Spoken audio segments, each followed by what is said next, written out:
नारायण नारायण नारायण श्रीमन्नारायण नारायण नारायण।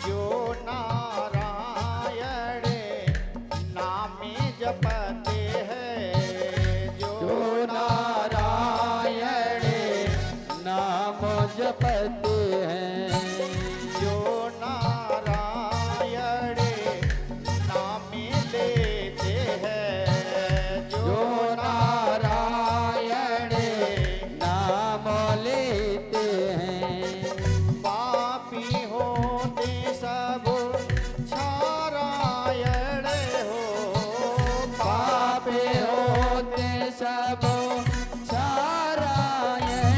लक्ष्मी नारायण नारायण नारायण ओ लक्ष्मी नारायण नारायण नारायण।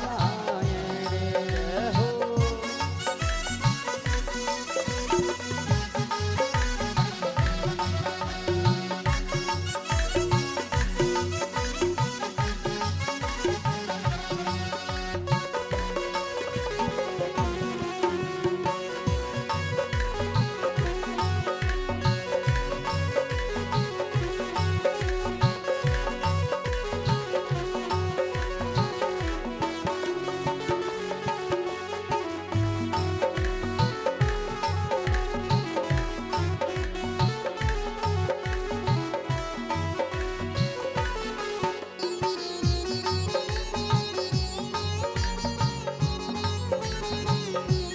श्रीमद् नारायण नारायण नारायण श्रीमन्नारायण नारायण नारायण।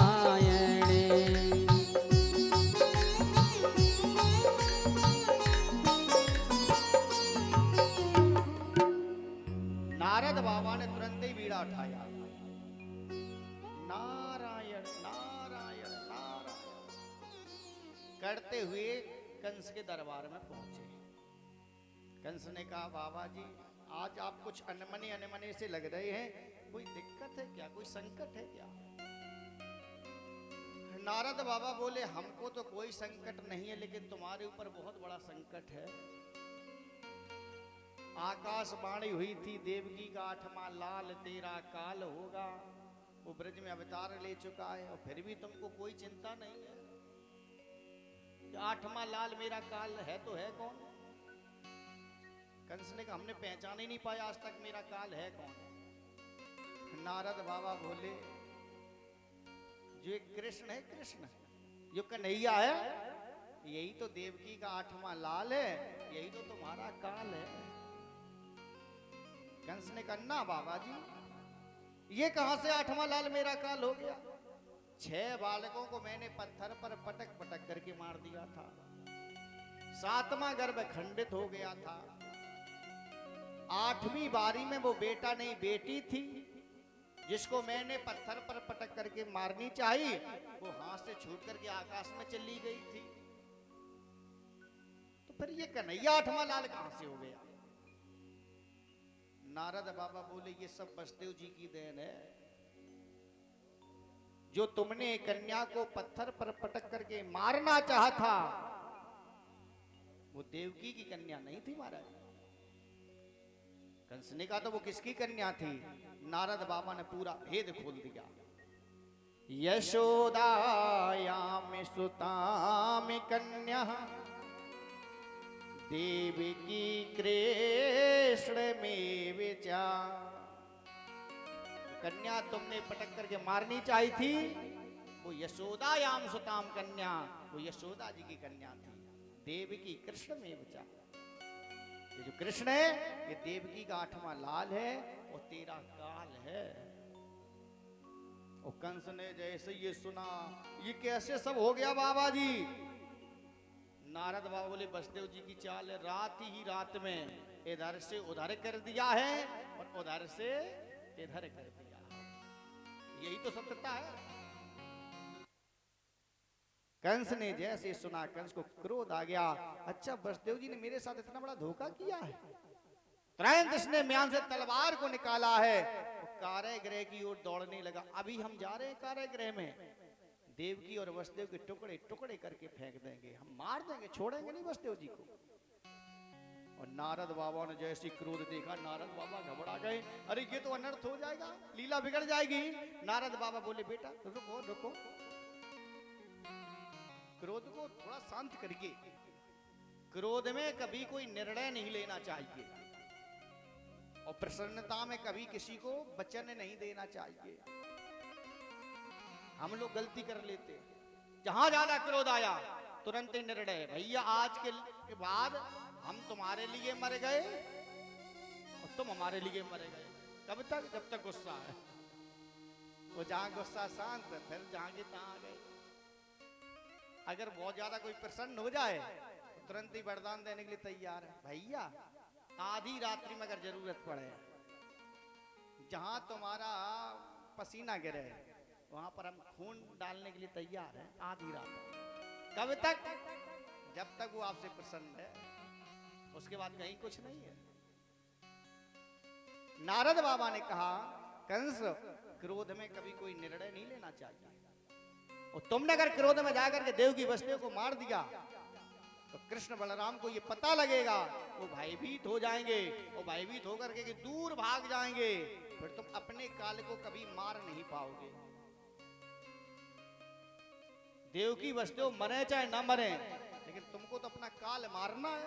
ऐसा कोई काम करो कि काल चल करके आए और तुम उसको यही मार दो। कंस ने कहा ऐसा कौन सा हम काम करें जो कन्हैया चल करके हमारे यहां पर आए? नारद बाबा बोले हाँ, तुम्हारे यहां पर धनुष रखा है जो परशुराम जी ने दिया था, और परशुराम जी प्रसन्न होकर के तुमको धनुष दिए थे। उन्होंने ये कहा था कंस तू बहुत बड़ा योद्धा है, तुझे कोई मार नहीं सकता है, ये धनुष ले जाओ मेरा। जो व्यक्ति इस धनुष को तोड़ देगा उसी के हाथों से तुम्हारी मौत होगी। तो वो धनुष तुम्हारे यहां महल में रखा है अभी तक, ना हो तो धनुष यज्ञ करवाओ, बढ़िया धनुष यज्ञ का बहाना हो जाएगा और सब लोग आ जाएंगे।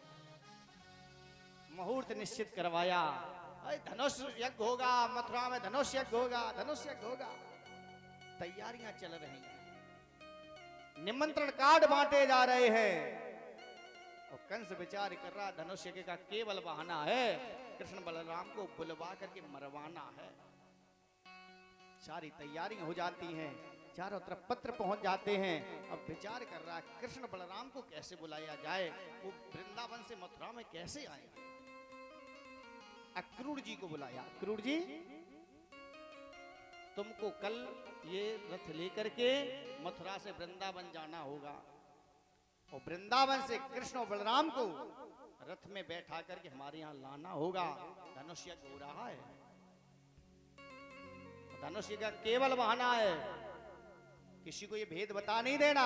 कृष्ण बलराम हमारे यज्ञ में आएंगे, अपने मल्लों के द्वारा हम उनको मरवा देंगे, किसी को भेद नहीं बता दे। अक्रूर जी ने जैसे ये भेद सुना, अक्रूर जी दुखी हो जाते हैं, अरे क्या करें, राजा है, राजा की आज्ञा का पालन करना पड़ेगा, दुखी हो जाते हैं। जैसे प्रातः काल हुआ है, अक्रूर जी ने रथ को तैयार किया है, और रथ तैयार करके जैसे मथुरा से वृंदावन की सीमा पर पहुंचते हैं, अरे कितने छोटे से कन्हैया हैं, कितने छोटे से बलराम भैया हैं। अगर उनको लेकर के हम यहां पर आएंगे तो ये कंस अपने मल्लों द्वारा उनको मरवा देगा। और लेकर के जब हम आएंगे तो ये पाप तो हमारे ऊपर आएगा। अरे हम ये अन्याय नहीं करेंगे, चाहे भले ही कंस मुझे मार क्यों ना दे। जैसे ये विचार आता है तो अक्रूर जी रथ वृंदावन से वापस करना शुरू कर देते हैं। और जैसे ही रथ मथुरा की सीमा पर आया, अक्रूर जी के विचार फिर बदल गए। अरे कन्हैया कितना भी छोटा हो लेकिन फिर भी बहुत बड़ा बलशाली है।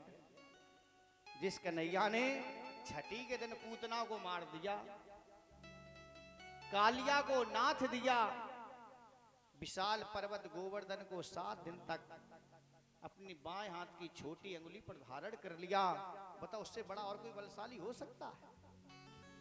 हम उनको जरूर लेकर के आएंगे, तभी तो ये कंस मरेगा। और जैसे ही विचार बदले वैसे ही रास्ता बदल ले, तुरंत फिर जाने लगे वृंदावन की ओर। सुबह ऐसे चले हैं महाराज, और जैसे ही विचार बदले वैसे ही रथ घूम जाए। और मथुरा से वृंदावन की जो दूरी है वो मात्र 3 कोस 9 किलोमीटर की दूरी है। और सुबह से रथ चल रहा है महाराज, और पहुंच नहीं पाए। क्यों? जैसे ही विचार बदलते हैं वैसे ही रास्ता बदल जाता है।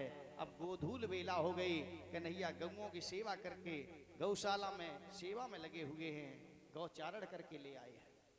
और भगवान जब गौओं की सेवा करते थे ना, गौओं को चराने के लिए जाते थे ना, तो भगवान नंगे पैर चलते थे। भगवान के पैर में जो पदम था वो पदम धूल में छप रहा है, अंकित हो रहा है। अक्रूर जी ने जैसे ये देखा चरण चिन्ह, अरे ये तो कन्हैया का है। अरे मेरे कन्हैया यहाँ से नंगे पैर गए हैं, अरे मैं तो उनके सामने कुछ भी नहीं हूं, मैं रथ में कैसे जा सकता हूं? रथ को वहीं पर त्याग देते हैं, दंडवत भरना शुरू कर दिया।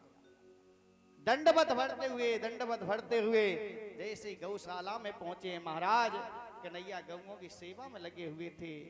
अक्रूर जी ने जाकर कन्हैया के चरणों को पकड़ लिया और रोना शुरू कर दिया। कन्हैया ने कहा, चाचा तुम रो क्यों रहे हो? क्या तुमको कोई परेशानी है क्या? मथुरा में तुमको कोई सता रहा है क्या? आप रो क्यों रहे हैं? मथुरा में कोई परेशान है? अक्रूर जी बोले, कन्हैया आप तो सब जानते हैं कि मथुरा में हम कैसे रह रहे होंगे। कन्हैया ने कहा, बताओ ना क्या दुख है तुम्हारे पास? अक्रूर जी कहने लगे रो करके, कन्हैया कि हे नाथ तुम्हें क्या पता नहीं,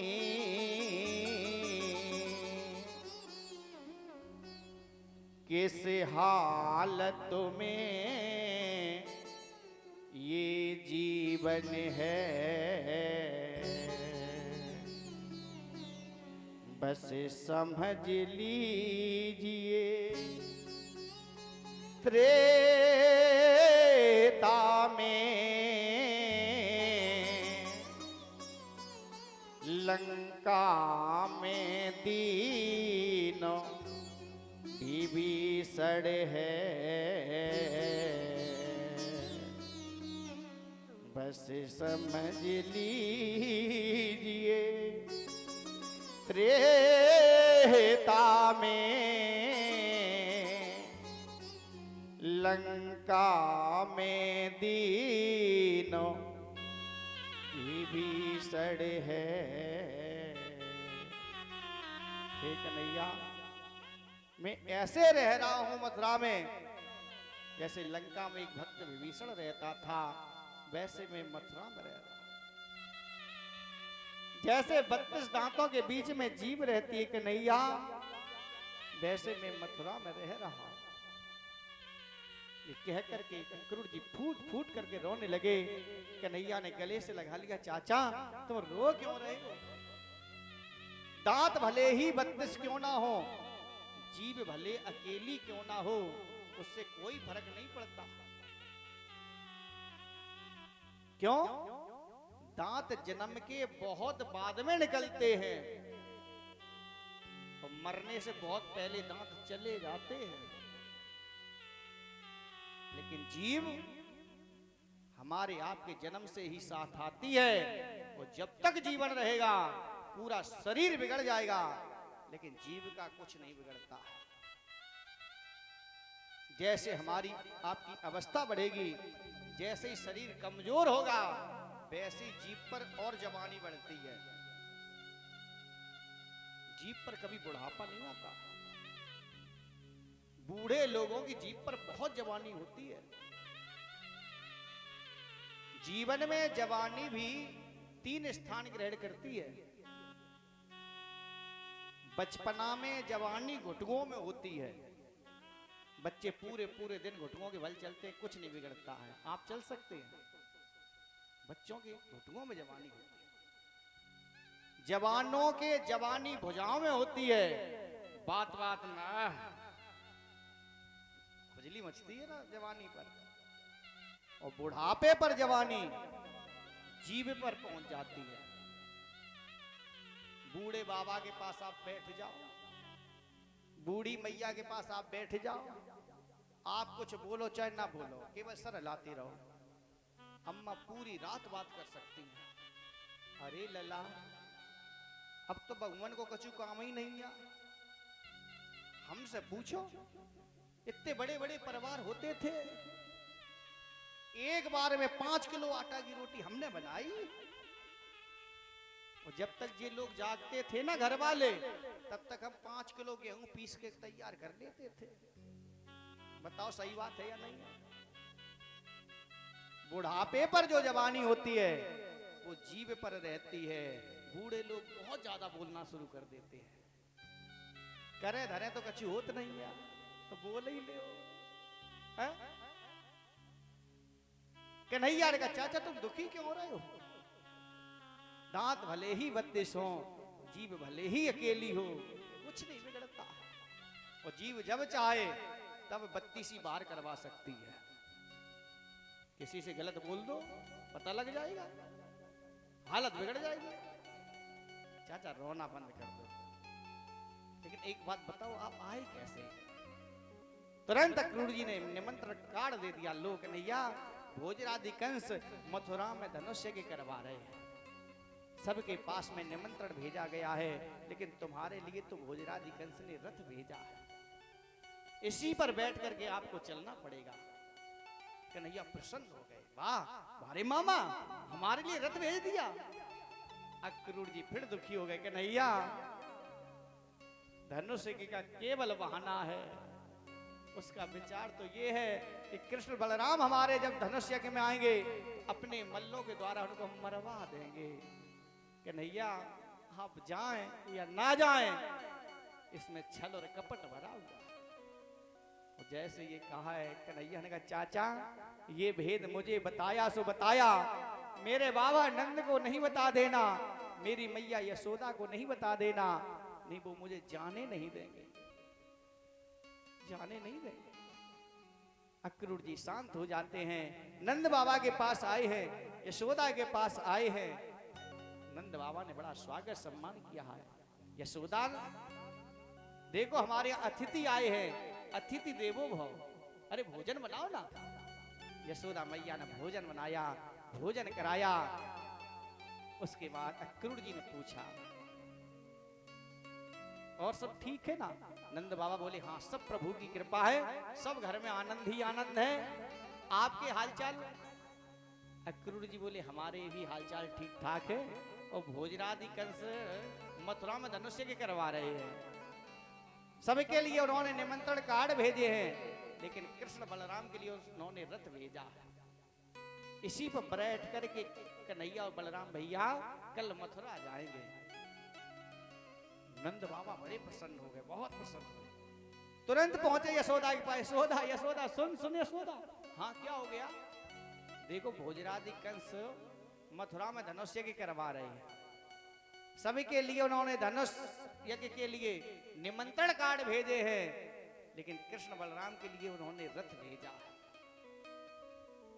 सवेरे तैयार कर देना, इसी बैठ करके वो निमंत्रण में जाएंगे। वहां की महिमा ही कुछ अलग होती है। और जैसे यशोदा ने ये सुना, यशोदा दुखी हो गई, यशोदा घबरा गई। यशोदा ने कहा, बाबा हम नहीं जाने देंगे कृष्ण बलराम को, हम नहीं जाने देंगे। नंद बाबा ने कहा क्यों? यशोदा बोली, कहा धनुष ये देखे हैं बालक अति नादान, कंस कियो कछु कपट है मोये परत ये जान। अगर बेटा को भूख लगी हो, बेटा भले ही ना कहे, लेकिन मैया को एहसास हो जाता है कि बेटा को भूख लगी होगी। वो माँ की महिमा होती है, वो माँ की ममता होती है। अरे बाबा नंद, हम नहीं जाने देंगे कृष्ण बलराम को, हम नहीं जाने देंगे। क्यों? बोले धनुष का केवल बहाना है, इसमें कोई छल और छेद कपट भरा हुआ। अरे वो कंस इतना कब से बदल गया है, जिसने हमारे कन्हैया बलराम भैया के लिए रथ भेज दिया हो। जिस कंस ने मेरे कन्हैया को मारने के लिए छठी के दिन पूतना जैसी राक्षसी को भेजा था, सक्टासुर को, तृणावत को भेजा था, वो कब से इतना बदल गया है। उसने मेरे बेटा के लिए रथ भेज दिया। हम नहीं जाने देंगे, हम नहीं जाने देंगे। नंद बाबा बोले, यशोदा तू पागल है क्या? अरे कृष्ण बलराम 11-11 साल के हो चुके हैं, और जब तक बच्चे समाज में नहीं बैठेंगे तब तक सामाजिक ज्ञान कहां से आएगा? केवल किताब पढ़ने से कोई विद्वान नहीं हो जाता है, केवल किताब पढ़ने से कोई ज्ञानी नहीं हो सकता है। किताबी ज्ञान जहां काम नहीं आता है, सामाजिक ज्ञान वहां पर भी काम आ जाता है। और सामाजिक ज्ञान आपको तभी मिलेगा, आप समाज में बैठेंगे, समाज को देखेंगे, समाज को समझेंगे, तभी तो सामाजिक ज्ञान आएगा। और जो बच्चे केवल किताब ही पढ़ते रहे दिन रात, अब किताब कहां साथ में लेकर के घूमोगे? इसलिए पढ़ाई भी पढ़नी है, और थोड़ा समाज से भी जुड़े रहिए, आप पता लग जाएगा सामाजिक ज्ञान क्या होता है। जैसे एक बेटी पढ़ती रही, उसे कोई तैयारी नहीं, बाहर की बात ही तैयार नहीं। शहर में रहने वाली बेटी, उसका दुर्भाग्यवश विवाह गांव में हो गया, तो गांव में गैया भी रहती हैं, भैंसें भी रहती हैं, बकरियां भी रहती हैं। उसके यहाँ पर भैंस रहती थी, उसने कभी भैंस को नहीं देखा, लेकिन दुर्भाग्य उसका। जैसे ही प्रातः काल हुआ है महाराज, उसकी सास ने कहा, बहू रानी देखो सुबह हो गई है, भैंस क्या कर रही है, देखो जा करके। अब बहू ने कभी भैंस देखी नहीं। अब बहू जैसे पहुंची तो भैंस रोंथ कर रही थी ना, और जब भैंस रोंथती है तो फसूकर निकलता है, झाग निकलती है ना। बहू लौट करके आई, सास ने कहा, बहू रानी भैंस क्या कर रही थी? बहू बोली, अम्मा भैंस खड़ी है और कॉलगेट कर रही है। बताओ, अब वो क्या जाने ये फैना के कॉलगेट है, उसने कभी देखा नहीं भैंस को रौंदते हुए। तो इसलिए किताबी ज्ञान अलग बात है और सामाजिक ज्ञान अलग बात है। किताबी ज्ञान थोड़ा कमजोर हो चल जाएगा, लेकिन सामाजिक ज्ञान ठीक होना चाहिए। नंद बाबा ने कहा 11-11 साल के बच्चे हो गए हैं, इनको समाज में जब तक नहीं बैठने दोगे तब तक सामाजिक ज्ञान कहां से आएगा? अरे जाने दो ना। और बच्चों को घूमने में कितना आनंद मिलता है वो बच्चे ही बता सकते हैं। इन्हें पता लग जाए कब से गर्मी की छुट्टी है, कितने खुश होते हैं। बस छुट्टी हो जाएगी फिर नानी घर चले जाएंगे, छुट्टी हो जाएगी फिर दादी के पास पहुंच जाएंगे। बच्चों को घूमने में बहुत अच्छा लगता है। यशोदा ने अपने आप को शांत किया है, भोजन बनाया, भोजन कराया, बिस्तर लगाए, सभी लोगों को बिस्तर पर लेटाया। सब लोग सो रहे हैं, लेकिन मैया यशोदा को नींद नहीं आ रही, जाग रही है। कन्हैया ने जैसे देखा, अरे मैया तू सो नहीं रही है, अभी तक जाग रही है। मैया ने कहा क्या करे बेटा, नींद नहीं आ रही। क्यों? कल तुम चला जाएगा ना मुझे छोड़ करके, तू मुझे छोड़ करके चला जाएगा।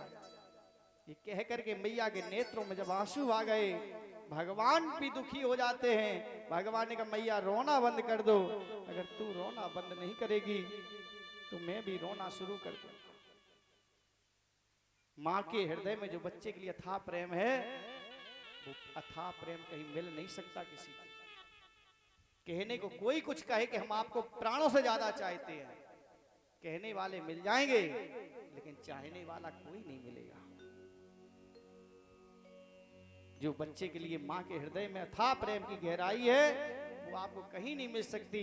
बच्चे अपने माता पिता की चाहे कितनी सेवा कर दें, चाहे कितनी सेवा कर दें, लेकिन बच्चे कभी अपनी माँ से ऋण मुक्त नहीं हो सकते। माँ के इतने उपकार हैं संतानों के ऊपर।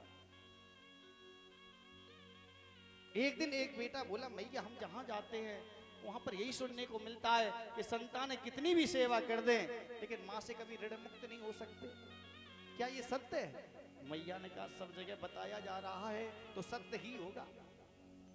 बेटा बोला ना मैया हम इसको असत्य करके छोड़ेंगे, हम ऋण मुक्त होकर के छोड़ेंगे। बेटा मैया की बहुत सेवा करना शुरू कर देता है, बहुत सेवा की। धीरे धीरे मैया की उम्र 85 वर्ष की हो गई और बच्चे की उम्र धीरे धीरे 60 वर्ष की हो गई। इतनी सेवा कर रहा, बुढ़ापा आ गया, भयंकर सर्दी का समय है। बेटा ने कहा मैया बहुत दिन हो गए सेवा करते करते, हम आपसे ऋण मुक्त हो पाए या नहीं हो पाए? मैया बोली हम ऐसे कैसे बता दें? नहीं मैया तो बताना तो पड़ेगा, हम बहुत सेवा कर रहे हैं। मैया ने कहा तो बता देंगे, ऋण मुक्त हो पाओगे या नहीं हो पाओगे? बेटा ने कहा थोड़ा जल्दी बता देना, हमसे इंतजार हो नहीं रहा। मैया ने कहा ठीक है। भयंकर सर्दी का समय, मैया को बताना था, जवाब देना था, ऋण मुक्त हो पाओगे या नहीं हो पाओगे? मैया ने कहा लाला सर्दी बहुत ज्यादा पड़ रही है, अकेले लेटते बिस्तर पर तो नींद नहीं आती है, शरीर कमजोर है, एक ही बिस्तर पर हम लोग सो जाएं। बेटा बोला हाँ मैया कोई दिक्कत की बात नहीं। बेटा ने तुरंत सुंदर बिस्तर तैयार किया है, मैया लेट जाती है, बेटा भी लेट गया। बेटा को नींद आने लगी, मैया को नींद नहीं आ रही है, क्यों? उत्तर देना है ना। और जैसे बेटा सोने लगा, भयंकर सर्दी का समय, मैया ने एक लोटा जल लिया और जब बेटा लेट करके सो रहा था एक लोटा जल छोड़ दिया, वो बहाना बना करके लेट गई। भयंकर सर्दी का समय, और जैसे एक लोटा जल डाला मैया ने, बिस्तर गीला हुआ, बेटा की नींद खुल जाती है। बेटा ने कहा मैया ये बिस्तर गीला हो गया, कैसे हो गया?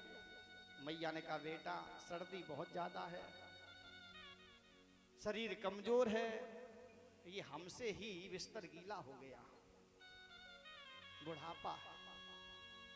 बेटा ने कहा कोई बुराई की बात नहीं, बुढ़ापा तो बुढ़ापा होता है। मैया खड़ी हो जाओ, हम बिस्तर को पलट लेंगे। बिस्तर को पलट देता है, ऊपर का नीचे और नीचे का ऊपर कर देता। मैया अब लेट जाओ। बेटा दूसरी बार लेटा, नींद आ गई, सोने लगा, लेकिन मैया को नींद नहीं आ रही है। मैया ने फिर एक लोटा जल लिया और बेटा की तरफ जल छोड़ करके बहाना बना करके लेट गई। दूसरी बार बेटा की जैसे नींद खुली, बेटा ने कहा मैया ये फिर बिस्तर गीला हो गया। मैया ने कहा क्या करें बेटा, यही तो बुढ़ापा है, शरीर में ताकत नहीं है, सर्दी ज्यादा पड़ रही है, ये हमसे बिस्तर गीला हो गया। बेटा ने कहा कोई बात नहीं मैया, हम दूसरा बिस्तर बिछा लेंगे, हटा दो इसको। उस बिस्तर को हटा देता है और दूसरा बिस्तर बिठा लेता है। तीसरी बार बेटा जैसे गहरी नींद में सोने लगा, मैया ने तीसरी बार फिर एक लोटा जल लिया और बेटा की तरफ छोड़ दिया और बहाना बना करके लेट जाती है। तीसरी बार में बेटा की जैसे ही नींद खुली, बेटा बोला मैया ये क्या हो रहा है? मैया ने कहा बेटा वही समस्या है, सर्दी ज्यादा पड़ रही है, शरीर में कोई ताकत नहीं है, ये हमसे बार बार बिस्तर गीला। तीसरी बार में बेटा को क्रोध आ गया, मैया तुमको दिखाई नहीं पड़ रहा है कितनी भयंकर सर्दी पड़ रही है? एक बार बिस्तर गीला हो जाए, 2 बार बिस्तर गीला हो जाए, तुमसे बार बार बिस्तर गीला हो रहा है, उठा करके बाथरूम में फेंक देंगे, हमेशा हमेशा के लिए गीला बिस्तर हो जाएगा तुम्हारा। क्रोध आ गया। मैया ने कहा बेटा हो गए उद्धार, तुमने एक रात्रि मेरे साथ व्यतीत नहीं कर पाई। याद करो जब तेरा जन्म हुआ था तब तू इतना लंबा चौड़ा नहीं हुआ था, छोटा सा हुआ था, अपने सर को भी नहीं साध सकता था, उसको भी हम ही संभाल संभाल करके रखते थे। एक रात्रि नहीं अनेक रात्रियां भयंकर सर्दी में मैंने तुम्हारे साथ व्यतीत की हैं। तू बार बार मलमूत्र करता था, बार बार बिस्तरों को गीला करता था, मैं तुझे बार बार सूखे बिस्तरों में लिटाती थी, मैं स्वयं गीले बिस्तरों में लेट लेट करके पूरी पूरी रात्रि गुजारती थी। लेकिन बेटा तूने एक रात्रि मेरे साथ में व्यतीत नहीं कर पाई। अरे एक जिंदगी की कौन कहे, तुम्हारे जैसे बेटा 7 जिंदगी तक भी अगर माँ की सेवा करेंगे तब भी बेटा कभी माँ से ऋण मुक्त नहीं हो सकता। इतना उपकार है कि हर बात को तुम भूलो भले। लोग कहते हैं माता से पिता से लड़ते में, तुमने क्या किया मेरे लिए, क्या किया मेरे लिए, और वो ये पता नहीं है कि कल तुम्हारे भी बेटा होंगे तब वो भी तुमसे यही कहेंगे तूने मेरे लिए क्या किया है। तब समझ में आएगा कि मैंने क्या किया है तुम्हारे साथ में। कि हर बात को तुम भूलो भले, माँ बाप को मत भूलेना, हर बात को तुम भूलो भले, माँ बाप को मत भूलना। ओ पिकारे ने लाखों है, इस बात को मत भूलना। उपकार इनके लाखों हैं, इस बात को मत भूलना।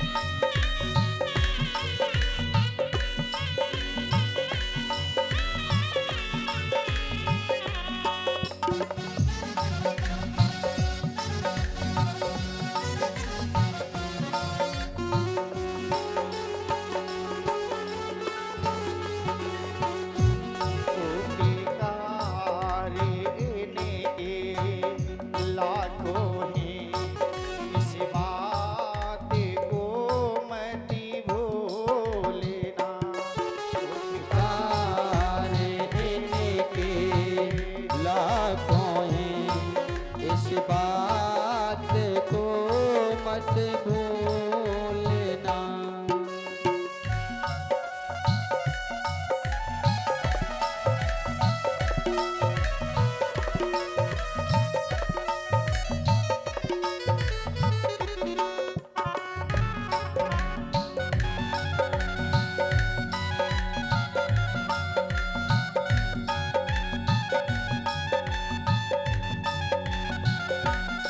धरती पर देवों को पूजा, भगवान को लाके मनाया है। धरती पर देवों को पूजा, भगवान को लाके मनाया है।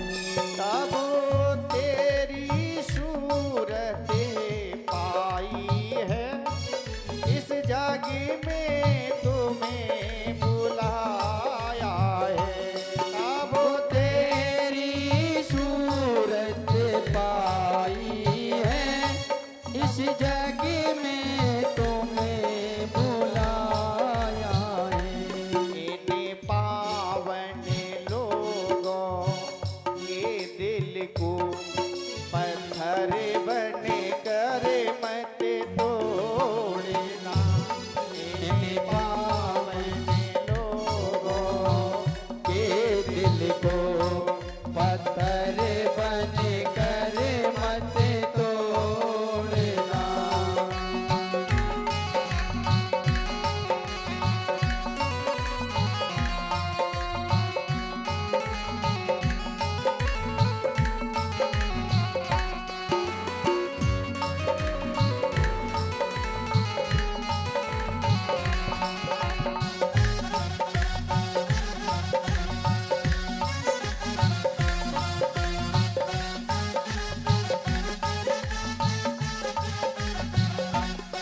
कभी भी भूल करके ये नहीं माता पिता से कहना चाहिए कि हमारे लिए आपने क्या किया है।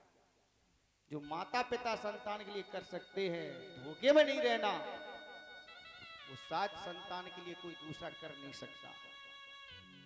माता पिता खुद नहीं खाएंगे, बच्चों को खिलाते हैं, खुद अच्छे कपड़े नहीं पहनेंगे, प्रयास यही करते हैं कि हमारे बच्चे अच्छे से रहें। अगर कोई ये कहता है कि तुमने मेरे लिए क्या किया है, तो हकीकत तो ये है वो पूजा पाठ करने के योग्य ही नहीं रहा। परेशान ना हो तीर्थों में भटकने से, उसको कुछ नहीं मिलने वाला। जिसने माता पिता का अपमान किया है, माता पिता को रुलाया है, भले ही पत्थर के सामने सर पटक पटक करके मर जाना, भगवान प्रसन्न नहीं हो सकते। सबसे पहले हमारे आपके लिए माता पिता, बाबा दादी जो घर में मौजूद हैं, ये भगवान है। इनकी व्यवस्था करिए। कब इनको भोजन मिल रहा है, कब इनको बिस्तर मिल रहा है, कब इनको दवाई मिल रही है, केवल समय समय पर आप देते रहें। कहीं तीर्थ में जाए चाहे ना जाए, भगवान अपने आप प्रसन्न हो जाएगा। क्या जरूरत उसे पूजा और पाठ की, जिसने सेवा करी अपने माँ बाप की। चिंता करता है उसकी जगत का पिता, जिसे चिंता लगी अपने माँ बाप की। अरे मंदिरों में दान देने से कुछ ना बन रहा है ना कुछ बिगड़ रहा है। वहां तुम्हारे जैसे लाखों लोग दान देने के लिए तैयार हैं। अगर तुम अपने माता पिता की सेवा नहीं कर रहे हो, तो शायद दूसरा इंसान तुम्हारे माता पिता की सेवा करने के लिए तैयार नहीं होगा। उनके लिए तो आप ही सहारा हैं। और मंदिरों में तो लाइन लगी है, आप नहीं जाओगे तो वहां क्या बिगड़ रहा है। इसलिए पहले घर की व्यवस्था, उसके बाद में सोचिए कि मुझे तीर्थ भी करना है। बोली वृंदावन बिहारी लाल की। आज मैया कह रही है यशोदा, कन्हैया तुम चले जाओगे, कन्हैया चले जाओगे। भगवान बोले हम कहाँ जाएंगे मैया, ये निमंत्रण कार्ड आया है, आज जाएंगे, कल निमंत्रण करेंगे और हम परसों वापस आ जाएंगे। मैया ने फिर भोजन कराया, स्नान करा करके तैयार करके कपड़े पहनाए, और अक्रूर जी ने भी भोजन किया है और रथ को तैयार कर दिया। बैठिए कन्हैया बलराम भाई बैठिए, चलना है ना मथुरा में। वो जैसे कृष्ण बलराम रथ में बैठते हैं, अक्रूर जी रथ बढ़ाना चाहते हैं, वो गोपियां दौड़ दौड़ करके आ गई। कहाँ जा रहे हो, कहाँ जा रहे हो, मुझे छोड़ना चाहते हो। गोपियों ने आकर के घोड़े की लगाम को पकड़ लिया, कोई कोई गोपियों ने आकर के रथ के पहियों में हाथों को डाल लिया, और कोई कोई गोपियां रथ के पहिए के आगे लेट जाती हैं। कन्हैया मुझे छोड़ करके जाना चाहते हो, तेरे कारण मैंने माता को, पिता को, परिवार को, सब कुछ को त्याग दिया, और तू मुझे छोड़ करके जाना चाहता। रथ के ऊपर से आओ, उतर मुरलीधर, जाने दूंगी न मथुरा नगरिया तुम्हें, जाने दूंगी न मथुरा। मुझे छोड़ करके जाना चाहते हो? अगर मुझे छोड़ करके भी जाओगे ना तो समझ लेना, छोड़ कर के जो प्रीतम हमें जाओगे, लौट कर के न जिंदा हमें पाओगे, लौट कर के न जिंदा। नहीं, अगर मुझे छोड़ करके जाना चाहते हो तो समझ लेना, लौट करके गोपियां तुमको जीवित नहीं मिलेंगी, हम अपने अपने जीवन को समाप्त कर देंगे। भगवान ने कहा गोपियां कैसे पागल जैसी बातें कर रही हो, ये देखो मेरे पास निमंत्रण पात्र है, हम आज जा रहे हैं, कल निमंत्रण करेंगे और परसों हम वापस आ जाएंगे। गोपियां कहने लगी कन्हैया तुम नहीं लौट करके आओगे, क्यों? हम जानते हैं तुम जहां जा रहे हो नगरी है, नगरी मथुरा जा रहे हो ना, वहां की नारियां जादूगरनी होती हैं, पढ़ी लिखी होती हैं, हम लोग तो अनपढ़ हैं ना। मथुरा की नारियां बड़ी जादूगर, फांस ले मारे तेरे छी, नजरिया तुम्हें फांस ले मारे तेरे छी। उनके तुम प्रेम जाल में फंस जाओगे। वो लोग पढ़े लिखे होते जादूगर होते हैं, फिर हम जैसे अनपढ़ के पास कौन आएगा? हम नहीं जाने देंगे कि नहीं, हम नहीं जाने देंगे। रथ को घेर लेते। अक्रूर जी देख रहे हैं, देखो मैं कितना भागा हूं। इन कृष्ण बलराम को कंस के पास ले जा रहा हूं, जिनके लिए गोपियां प्राण न्यौछावर कर सकती हैं। नेत्र में आंसू आ गए। कन्हैया ने कहा चाचा रोना बंद कर दो, ये तो लीला है। अभी हम इनको रथ के पीछे कर रहे हैं, हम रथ के नीचे जा रहे हैं उतर करके। और जैसे हम दौड़ करके रथ में बैठे, चाचा तुरंत रथ को बढ़ा देना, तभी यहां से निकलना होगा। नहीं ये जाने नहीं देंगे मुझे। कन्हैया तुरंत रथ के नीचे आए। गोपियों लो मैं नहीं जा रहा, लेकिन एक बात बताओ, अगर किसी के यहां से निमंत्रण कार्ड आए, अगर हम उसके यहां नहीं जाएंगे तो कल हमारे यहां पर भी कोई ना कोई आयोजन होगा, तो फिर हमारे यहां आयोजन में कौन आएगा? इसलिए आयोजन से अगर पत्र आए, हम लोगों को प्रयास करना चाहिए, वहां पर पहुंचना चाहिए। और सब लोग बहाना बना करके अपने अपने घर में बैठ जाएंगे तो आयोजन होने बंद हो जाएंगे। कभी ना ये सोचो हम नहीं जाएंगे। अरे हर आदमी कहता हमारे ना जाने से क्या बिगड़ जाएगा, ये आपकी सोच है। और हर आदमी यही सोच करके घर में बैठ जाए कि हमारे ना जाने से क्या बिगड़ जाएगा, उस दिन सब व्यवस्थाएं भंग हो जाएंगी। जरूर जाना चाहिए। भगवान बोले देखो गोपियों, हम मथुरा जा रहे थे, गुजराती कंस धनुष्य के करा रहे हैं, हम आज जा रहे हैं, देखो ये पत्र, कल निमंत्रण कर लेंगे और परसों घूम करके वापस आ जाएंगे। गोपियों ने रोना बंद कर दिया। कन्हैया ऐसा नहीं करना, परसों की कह करके तुम बरसों तक वापस ना हो। कन्हैया आज आना परसों, कन्हैया आज आना परसों। गोपियों को विश्वास हो गया। और जैसे ही रथ के पीछे सभी गोपियां आई, कन्हैया और बलराम भैया दौड़ करके रथ में जैसे बैठे, चाचा बढ़ा दो रथ। अक्रूर जी ने तुरंत रथ को बढ़ा दिया।